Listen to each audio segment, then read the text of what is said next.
नमस्कार दोस्तों। स्वागत है आज की नई कहानी में। कहानी अच्छी लगे तो लाइक शेयर कमेंट जरूर करना।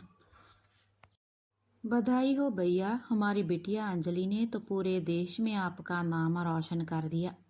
लीजिए आप लड्डू खाइए, शुद्ध देसी घी के बना कर लाई हूँ। ऊषा जी ने अपने भैया किशोर जी के मुंह में लड्डू खिलाते हुए कहा तो एक बार को तो किशोर जी को यकीन ही नहीं हुआ कि ये उनकी वही बहन है जो कुछ साल पहले उससे गुस्सा होकर कभी मायके ना आने को बोल चली गई थी। वैसे तो दोनों बहन भाई का बहुत अच्छा रिश्ता था, पर जिस तरह आज वो उनकी बेटी अंजलि के लिए खुश हो रही थी, वैसे ही उस दिन अंजलि को लेकर गुस्सा थी। भैया आप कुछ ज़्यादा ही नहीं बदल गए हो? जो शख्स मुझे यानी अपनी बहन को दरवाजे के बाहर कदम नहीं रखने देता था, जिसने मुझे किसी रिश्तेदारी में भी मुश्किल जाने दिया, जिसने मेरे आगे पढ़ने के सपने को अधूरा छोड़कर मेरी शादी करवा दी, आज वो अपनी बेटी को अपना सपना पूरा करने के लिए पहाड़ों की खाक शाने भेज रहा है। मैं कहती हूँ ज़रूरत ही क्या है इसे वहाँ भेजने की। माना कि शादी के 15 साल बाद आपको इकलौती बेटी के रूप में संतान प्राप्त हुई है और उसके लिए आप कुछ भी कर सकते हैं। ये मॉडर्न कपड़े और मोटरसाइकिल चलाने तक तो फिर भी ठीक है, पर ऐसे भी क्या सपने हैं आपकी लाडो के कि जिनके लिए आप ये भी भूल जाएंगे कि वो एक लड़की है और यूं अकेले पहाड़ों पर जाना उसके लिए सही नहीं है। अपनी बहन की ऐसी बातें सुनकर किशोर जी को बहुत दुख हुआ था। किशोर और उषा जी के पापा का स्वर्गवास जब हुआ था, किशोर महज 6 वर्ष का था और उषा तो पैदा ही हुई थी। उस समय उनके पापा का 2 चाचा ताऊ को मिलाकर संयुक्त परिवार था और सबके मिलकर कुल खेत खलियान थे। तो उनके पालन पोषण में उनकी माँ को कोई आर्थिक परेशानी तो नहीं हुई थी, पर किशोर के थोड़े बड़े होते ही बाहर की सारी जिम्मेदारी माँ के कंधों को हल्का कर अपने कंधों पर ले ली थी। और उषा तो उनसे पूरे 6 वर्ष छोटी थी, बिन बाप की बच्ची थी, तो किशोर तो उसे अपनी जान से भी ज़्यादा प्यार करते थे। उन्हें उसके लिए उस समय वो सब कुछ किया जो वो कर सकते थे।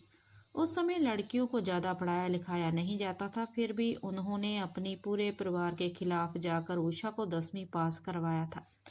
पर उस समय बड़ी होती लड़की के लिए समाज कैसी कैसी बातें बनाता है, उनकी बहन पर कोई उंगली ना उठा सके, वह इसीलिए एक बड़े भाई होने के नाते उस समय और माहौल को देखकर उन्हें जो सही लगा उन्होंने उषा के लिए निर्णय किए थे। पर आज उनकी वही लाडली बहन उनके फैसलों पर उंगली उठा रही थी।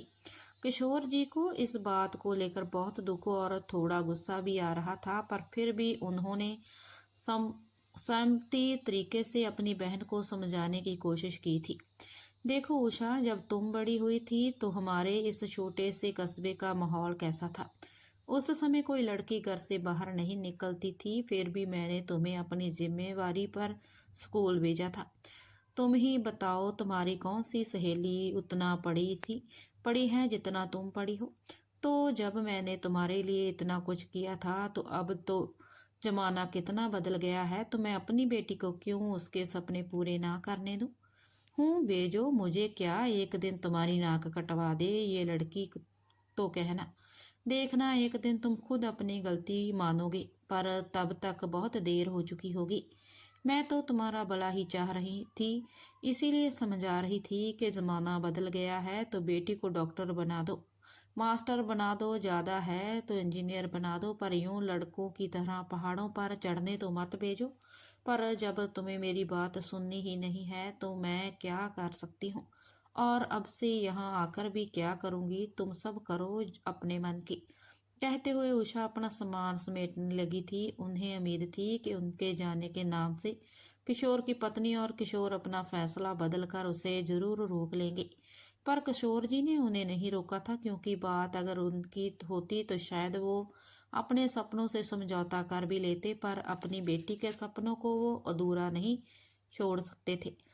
अपनी पापा के लिए अंजलि ने भी बहुत मेहनत की थी। उसे डर था कि कहीं उसकी नाकामयाबी उसके बुआ के साथ और लोगों को भी उसके पापा का मजाक बनाने का मौका ना दे दे। और आज उसकी वही मेहनत रंग लाई थी। उसने सबसे कम समय में एवरेस्ट की चोटी पर तिरंगा फहराने का रिकॉर्ड बनाया था। देश के हर न्यूज़ चैनल पर, हर अखबार में सिर्फ उसके ही चर्चे हो रहे थे, जिसकी वजह से किशोर जी को बधाई देने वाले लोगों का तांता लग गया था। पर किशोर जी की आंखों को उषा की बधाई ने नम कर दिया था। उनकी आंखों की नमी देखकर उषा जी माफ़ी मांगते हुए बोली, मुझे माफ़ कर दीजिए भैया, ना जाने क्यों मैं अपने अधूरे सपनों के लिए ये भूलकर कि अपने उस ज़माने में जो मुझे दिया उसका आधा भी किसी और को नहीं मिला, आपको दोषी मान बैठी। मुझे लगने लगा था कि मैं भी तो इस घर की ही बेटी थी। जब मेरे सपने पूरे नहीं हुए तो अंजलि के क्यों हो।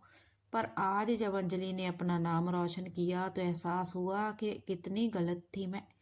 अब ज़माना कहाँ से कहाँ पहुँच गया है और मैं आज भी अपने पुराने ज़माने में उलझी थी।